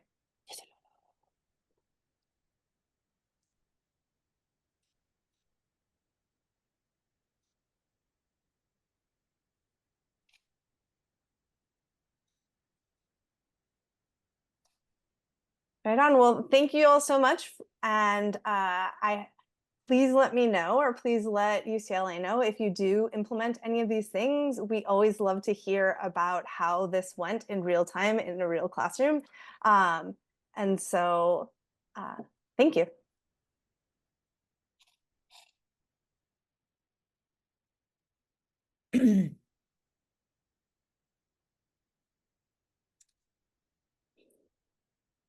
And in a second here, I'll pass this back off to Ben.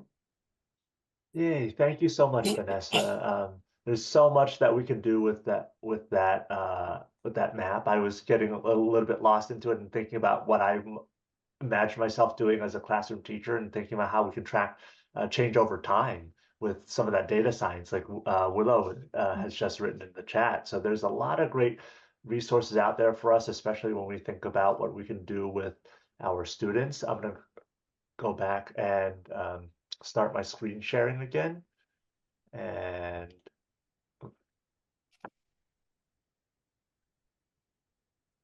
put it back into slideshow mode, and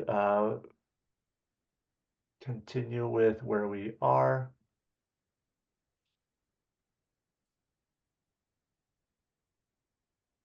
So thank you all so much for being here. I know that it's hard to take time out of our summer to participate in professional development. So I'm very appreciative of everyone and your contributions today. I know that there's a lot that you could be doing in your summer instead, and I'm very grateful that all of you took the time to choose us to spend part of your July 1st morning. So one of the things that I want to make a note of here would be our salary point extension credits. So you can go ahead and register for a class, an online class through UCLA Extension, and complete the process to get your salary credits. And what you would need to do is to add this course to your cart, check out, and there will be a final assignment that includes creating a lesson plan that includes 2 to 4 of the sources that we shared, and submit that lesson plan by August 2nd. We can have some more details for people who are interested. If you can join us tomorrow morning at 8:30 during the prep time pre-session for our themes in world history, we can sort you out with any questions that you may have. Yes, I see you.